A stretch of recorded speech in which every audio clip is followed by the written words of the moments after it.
Chapter 1. The Silent Star. The year was 7583. The galaxy had long since expanded beyond the comprehension of any single race. Thousands of star systems sprawled across the void, each with its own civilizations, alliances, and secrets. Powerful empires fought for control over galactic trade routes and ancient artifacts, while smaller, more mysterious factions plotted from the shadows. In the distant sector of Aephyros, far beyond the reach of the unified stellar alliance, a planet lay shrouded in mystery, a planet that had remained silent for centuries. Its name was Noxium, a world once brimming with scientific promise, now cursed by its enigmatic silence. The planet had once been the crown jewel of the Aephyros region, home to the Urevan Order, a race of hyper-intelligent beings who had unlocked the deepest secrets of the universe. But then, in an instant, they had disappeared. No signals, no warnings. Just the eerie silence that blanketed Noxium like a suffocating shroud. Until now. The dreadnought Viper, a warship of the Tzarek Dominion, floated in orbit above the darkened planet. Its hull was black, adorned with crimson symbols of power. The crew aboard was a mix of veterans, conscripted soldiers, and a few of the galaxy's most dangerous mercenaries.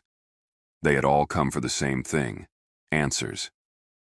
Approaching the planet's atmosphere, Captain Yara Nox spoke, her voice steady. She was a seasoned officer of the Tzarek Dominion, and her reputation for ruthless efficiency was known across the galaxy.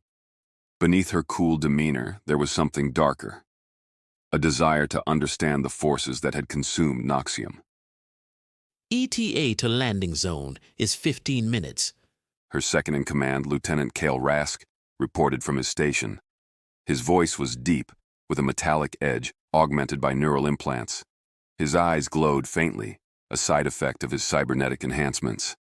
Yara's gaze was fixed on the swirling, desolate surface of Noxium, visible on the viewports. The planet's surface was a mix of dark, jagged mountains and empty plains that stretched endlessly beneath the clouded sky. A stark contrast to the lush, vibrant worlds they were accustomed to. The planet's surface had been scarred by a massive, long-forgotten war.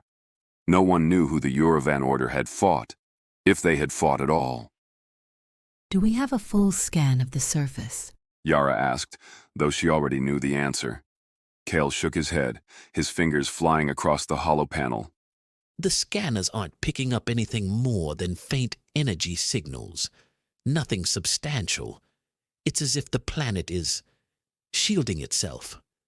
Shields. No, it's something worse. Yara muttered, more to herself than anyone else. Stay sharp. On the lower decks, the crew prepared for landing.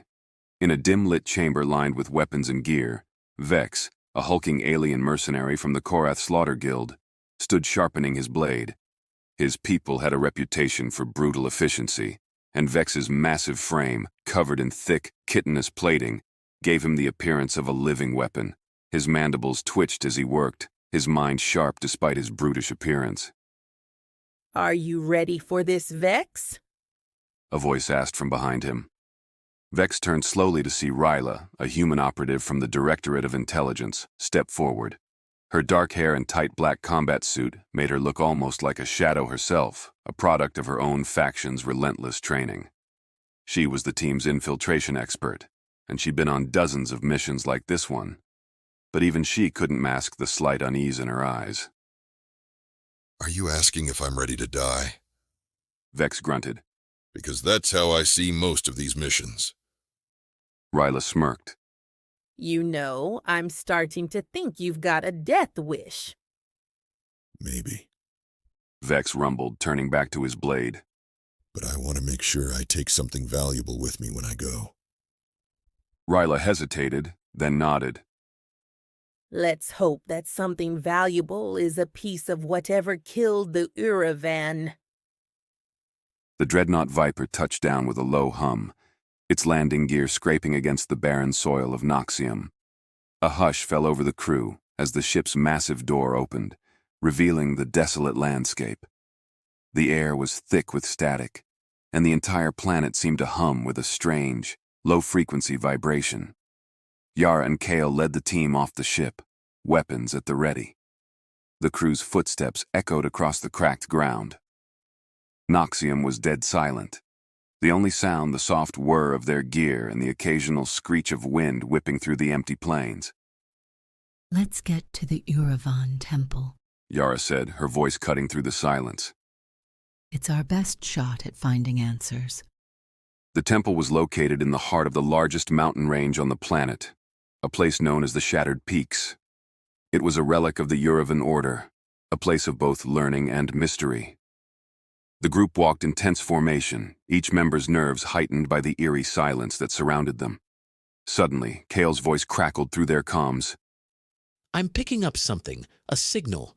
It's faint, but it's coming from inside the temple. Yara's pulse quickened. Is it encrypted? No, it's just static. Kale responded. Like something's trying to reach us, but it's distorted. Keep your eyes peeled, and don't let your guard down. They reached the temple's entrance, its massive stone doors covered in intricate alien runes. These were the same markings that had adorned the walls of the Urevan cities before their disappearance, but now they seemed almost alive, pulsing with a faint, unnatural glow.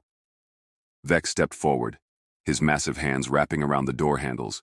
With a grunt, he shoved the doors open, revealing the dark interior. A hollow, suffocating presence greeted them.